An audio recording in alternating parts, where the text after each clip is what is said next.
Guys, panoorin po natin itong si kuya na isa lang yung paa.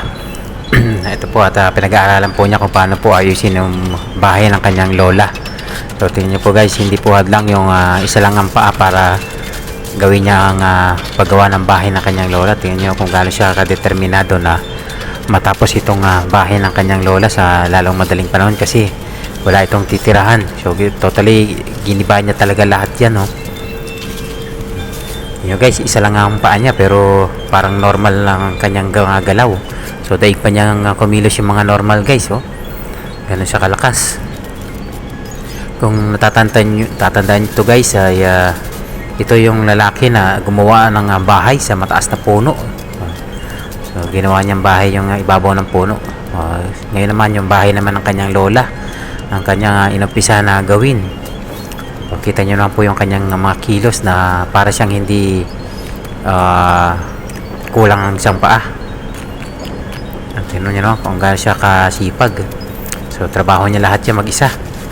Kaya saludo ako sa kuya na ito na bagamat isa lang ang paa pero hindi hadlang yung pagiging isa lang ang paa para kumilos ng normal.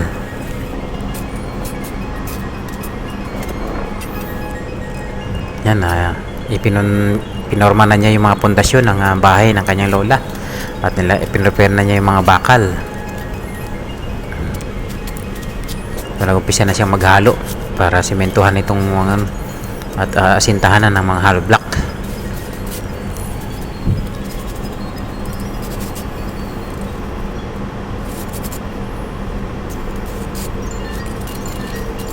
Tingnan nyo guys, trabaho niya lahat, halo ng simento, asintada. Yan, trabaho niya lahat yan. Mag-isa lang, wala siyang mga katulong dyan na gumagawa ng bahay ng kanyang lola. So mataas na ang ginagawa niyang pader. Nakaporma na. At susunod nito ay bububungan na niya to.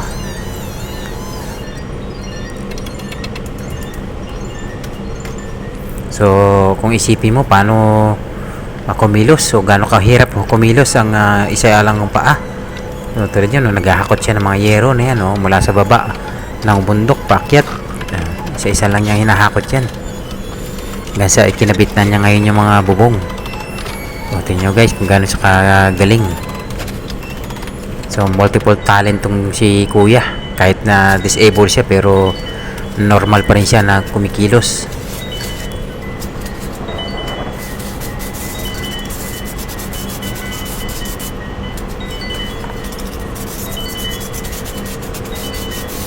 Tingnan nyo mga guys yung bawat galaw niya at kilos.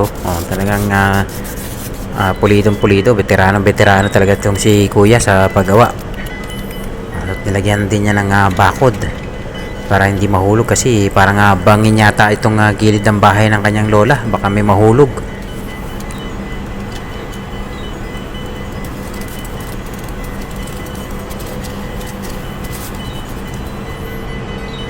Tingnan nyo guys, ang ganda na ng forma mula sa umpisa hanggang sa matapos to guys. Ang galing nitong si kuya, nilagyan na niya ito ng pintuan, ng bintana.